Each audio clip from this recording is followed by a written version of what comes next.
Happy Black Friday. I'm Nicole and this is Jeb. We are here from Cavalier Distributing to present to you La Tavola's Black Friday wine sale wine of the decade selection. This is a remarkable wine from Borgo Deniele out of Friuli, Italy. Friuli is the northeasternmost part of Italy, right on the border of Slovenia. Cremons, where the winery is located, is just about 30 minutes north of the Adriatic Sea, just to kind of give you a little bit of an idea of where it's at. It's a brother and sister, Mauro and Alessandria. They took over from their grandparents in the 90s and have been working and producing wine ever since then. Mauro is really passionate about sustainability. He works very closely with the community to be as friendly to the ecosystem as possible. In fact, that kind of leads to the name of this, Arbis Ros. Arbis means grass, and it kind of refers to one of the cover crops that they use in between the vine rows. So yeah, this region is obviously very famous for its whites, as Borgo Deniele is very famous for its whites. But that's what makes us even more of a diamond in the rough of the region.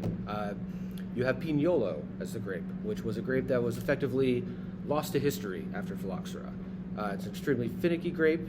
I believe you said it comes from the word pine cone, or potentially fussy? Fussy, yes. Fussy. So, as often happened with post-phylloxera winemaking, people gave up on the fussy grapes, regardless of how good they were, because they just needed stuff that would make them money.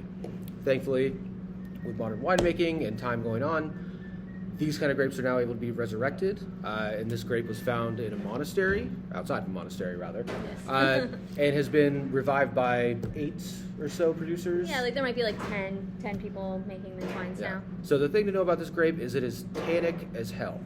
But don't be scared. Don't be scared, but this is part of what makes it the wine of the decade. Because this is a wine that absolutely, if you wanted to put this in your cellar or your basement for 10 years, it could do that standing on its head. It could probably do 20 and probably more. That being said, if you wanted to drink it now, it's going to drink fantastic. Just decant if you can, or at the very least, just put in your glass, give it some swirls. You know, not a pop and pour wine, but certainly something you can consume now. Yes, absolutely. If you're familiar with the Nebbiolo grape, or if you're a fan of Barolos or Barbarescos, you've seen this kind of tannic thing in action. I just heard Mauro talking about tasting wine from his first vintage in the late 90s and that it was still drinking really great. So this is actually an incredible price point for finding something that you can put in the basement for that long. But like we said, don't let that scare you. You can drink it now. Just let it have a little bit of oxygen. Open it up before you start dinner if you're entertaining guests, something like that. But it's still a really good food wine. It has a lot of tannic structure, which makes it good with like really rich foods. What were we talking about that we were thinking would be good with this? Well, certainly certain cheeses. Grilled meats, the things that are really rich and fatty, frankly. Not a wine for lighter foods. Risotto. Yes, truffle, Yes. mushroom risotto. Things that would pair well with the Nebbiolo. Bolognese, I think, as well, like a hearty meat sauce. A lot of really great options. And this is honestly one of the coolest things about this wine is we all have wine snob friends out there, and if you ever want to really both impress them and stump them, I think pulling out a 10-year aged Pignolo to your Barolo drinker friends would be a fun thing to do.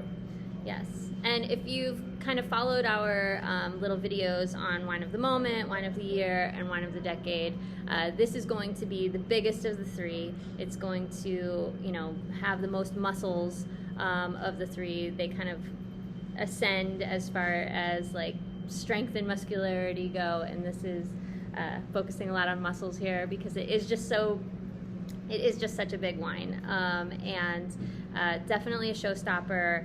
Like Jeb said, something to really stump people with. I think it has a lot of qualities that are reminiscent of other Italian varietals, including the Nebbiolo, so it's not so far off the beaten path that it's into the unknown. It's definitely relatable, but something different with a really cool story behind it. And a really great producer, too. I mean, if you're not on the Borgo San Daniele bandwagon yet, you should consider getting on.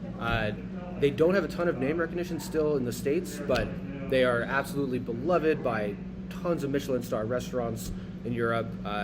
Noma has for many years been considered by many to be the best restaurant in the world, has featured them on their menu, and just a really, really great winery that is still just incredibly underrated.